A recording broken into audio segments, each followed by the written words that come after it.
It is the morning and I am tired. Let me get myself ready for this day and I'm going to show you what I'm up to. Let's get it.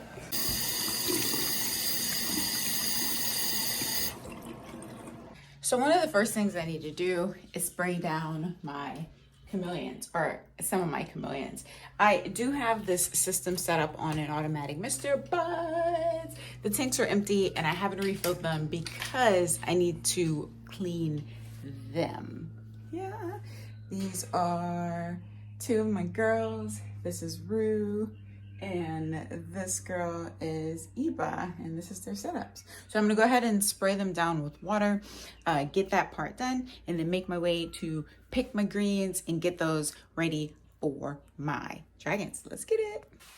So spraying down these enclosure, my goal is to just give them enough moisture on everything to give them a good morning drink. My goal is to put them outside in our outside enclosure, but I need to finish up their doors so I can move them into that space. So that's why they're still inside. Another reason why I haven't refilled their water container, because I'm gonna move them outside and then do maintenance on all of my inside chameleon enclosures.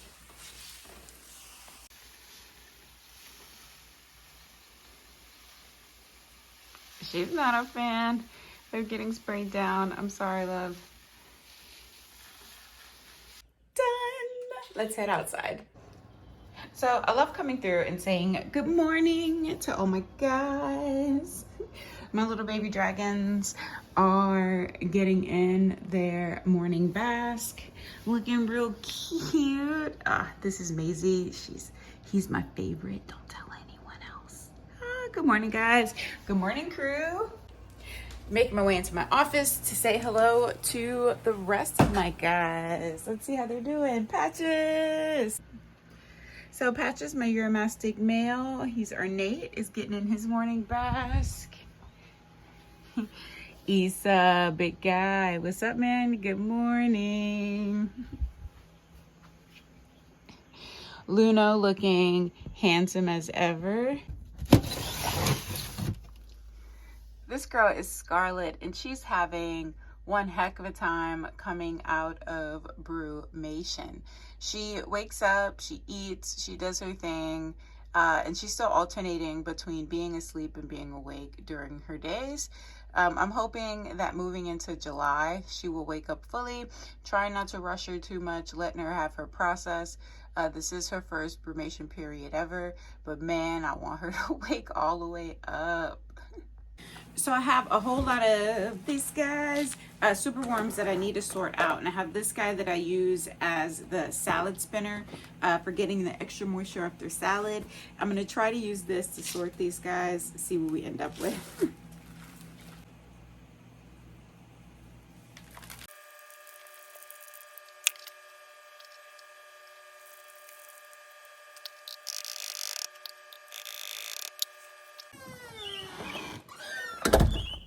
So I'm out in the world getting ready to collect salad for my dragons and my Uromastyxs. So I do a mixture of things. I grow some of their salad items, but I also buy some of them. Right now, I don't have greens in the fridge, so I'm utilizing the things that I have growing in my yard for these guys.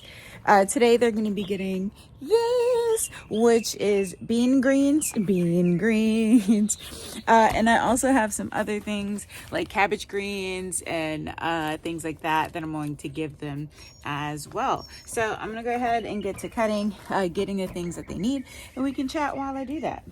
So I really love these guys, the bearded dragons and the Uromastyxs especially. I'm really thinking a lot about my future with the Uromastyxs and really wanting to work with them. Really sad statistics on these guys is like 99% of the Uromastyxs that you see for sale and available in the world were wild caught. And that's a lot of animals being plucked out of their native habitat. And the thing about that is the more folks that are working with this wonderful species, captive breeding them, raising them to be wonderful and healthy and ready to go into new homes, the less animals that are going to be plucked out of the wild. It's going to have an impact on the demand for these wild caught animals. So I really have a desire, strong desire, to work with Uromastyxs and just, yeah, have an impact one person at a time, because that's all we can do, right? Like, we are all one human, so all we can do is have an impact one person at a time on the things that are causing harm to animals. Yeah, so I really want to work with them more. I have my boy Patches, and the downside of what happens when animals are wild caught, it's more than just they're taken out of their native habitat. There's like what seems to be like an ambivalence about their life, which is really sad.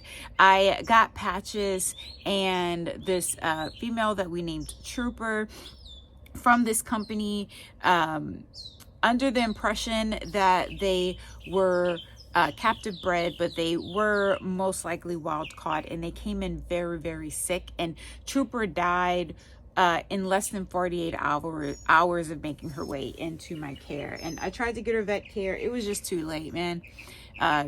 It was just too late. There was nowhere that she could make it. And things like that are really prevalent within the reptile community, especially when we're looking at animals that are easily obtainable from the wild.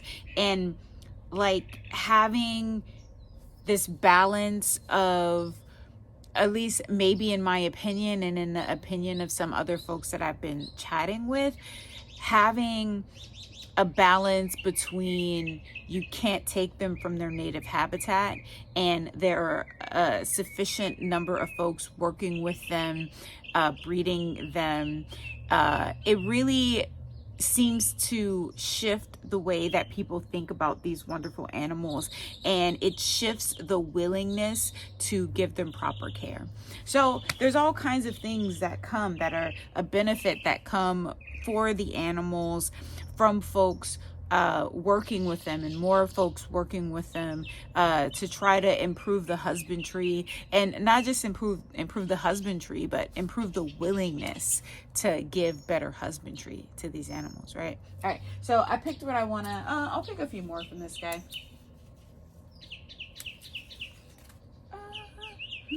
I've been really, I have more greens growing on the other side of my yard, more pea greens.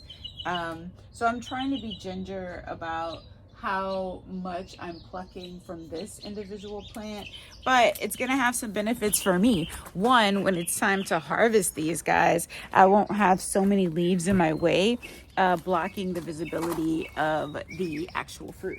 So I'm gonna go ahead and pick some of my cabbage greens here for these guys. I really love this patch of greens. I have these guys here and these guys here. I'm at the start of my growing season, so things aren't as prolifically full as they could be and normally would be.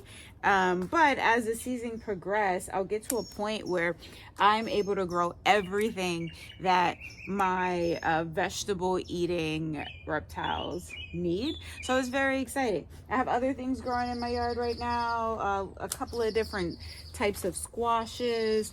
And then also, this is not just for my reptiles, it's also for my family. So I have like watermelons growing and cantaloupe, lots of different cucumbers growing, peppers. I have a whole area behind me, which is like my pepper field. And I also have a lot of carrots that I've seeded over the last few days. So those guys are going to be ready to go soon, and it's very, very exciting. I'm also going to add some mulberry leaves to their salad this morning. So I'm going to walk on over to my greenhouse where I keep my mulberry leaves and pick. Oh, check this out. My sunflower is coming in and is so beautiful. Very excited about that. All right, so I'm gonna come over to my greenhouse and pick some stuff out of this bad boy. So inside of this greenhouse, I'm going to be, or I am breeding my hornworms. I want hornworms to be one of my main staple feeders.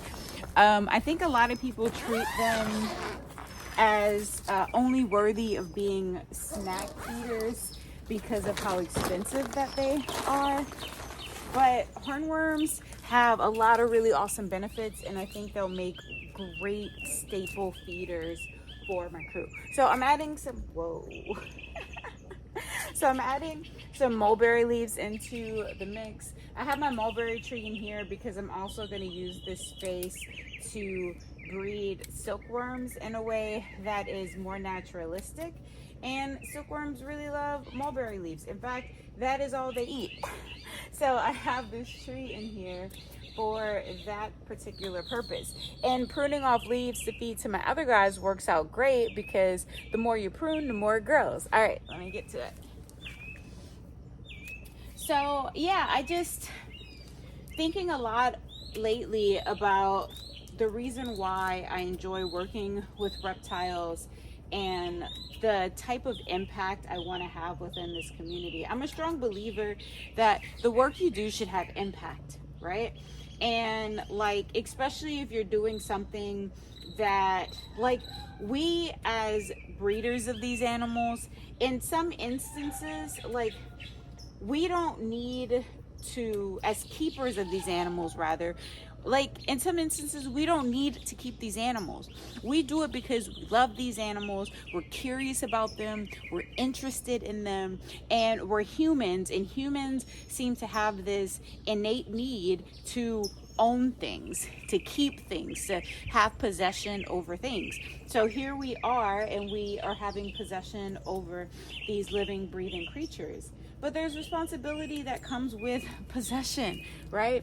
It's treating them well. It's making sure that as we keep these particular animals, we're not like doing harm to like other animals within their species. I mean, we should be making sure we're not doing harm to animals in general, because like, what did they ever do to us, right? And aren't we all animals? Okay, enough of that deep talk philosophy shit. I'm gonna keep going and putting these leaves out. So yeah, like I think a lot about all of these things, and I want to make sure that with the things that I decide to do, that I'm always approaching it from an angle where I'm thinking about all the things involved. And in this case, thinking about, yeah, I have a love for these animals, a curiosity for these animals, and I want them to be a major part of my life. It feels like for me, I've stumbled into like a dream I never knew I had, and it's so very exciting. And at the same time, while I'm doing this work, I want to make sure that I'm doing it in a way that is the most beneficial to the animals, even before myself. I want to make sure that I'm doing this in a way that is most beneficial to the animals first, and then I can think of my needs and the things that I want out of it. This is my outdoor chameleon habitat there. Right now there are 4 panther chameleons in there from the Nosy Filey region, and I want to go ahead and give them their morning watering. All right. So while that's happening, I'm going to take these greens inside and wash them up and cut them up. Get them ready to go for my crew to eat. Greens. All right, let's go do that. Starting with giving Patches, my ornate Uromastic, its greens, opening up. He's already in here eating some lentils from yesterday. Hey, buddy. I don't want to interrupt you. I'm just cleaning out your old greens, man. I really enjoy building enclosures for my animals. All of the enclosures that I have in my space, I've built all of them. And one of the things I feel that folks who are currently working with Uromastyxs, at least from what I can see, that they don't take into account, is that these guys actually like to climb. I try to provide a habitat that can satisfy a whole wide range of needs for my animals, the animals that I decide to take into my care.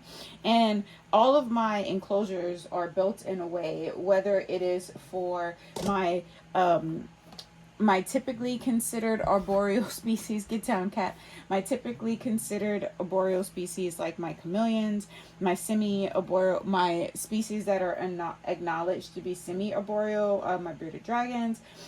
And these guys, Uromastyxs, we're all still learning a whole lot about them. And so the idea that they just want to be on the ground isn't an accurate idea. These guys do enjoy climbing a lot. And in fact, Patches spends a lot of time climbing the walls, climbing these pillars in the middle of his enclosure, and really proving that he enjoys this space. People say that Uromastyxs are kind of a lazy species. They lay around and don't really do very much all day. And I find that to also be a falsehood. Patches spends a lot of time exploring, running around, and just loving his space. So right now I'm adding a little bit of multivitamin to his greens. I'm also going to go ahead and add some calcium to his greens as well. I work specifically with Arcadia calcium, Arcadia multivitamins, because I think they're the best on the market. It's why I carry them in my store. Because I like to support businesses and products that I think are actually great for the husbandry of these animals. Yeah, right. He has a little poop. I'm gonna go ahead and get his little poop out of there too.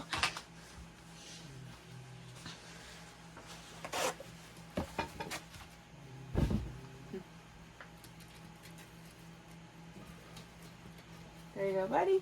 Some mornings when I'm cleaning out his enclosure and giving him his greens, he likes to come out. Let's see if he'll do it right now. Hey, buddy, come on. He's super sweet. Oh, there we go. So this is Patches. He's a very, very sweet boy. I love when he decides to come out and say hello and run up on my hand. He's a very sweet guy. All right, go for it, Patches. Go, buddy. Good guy.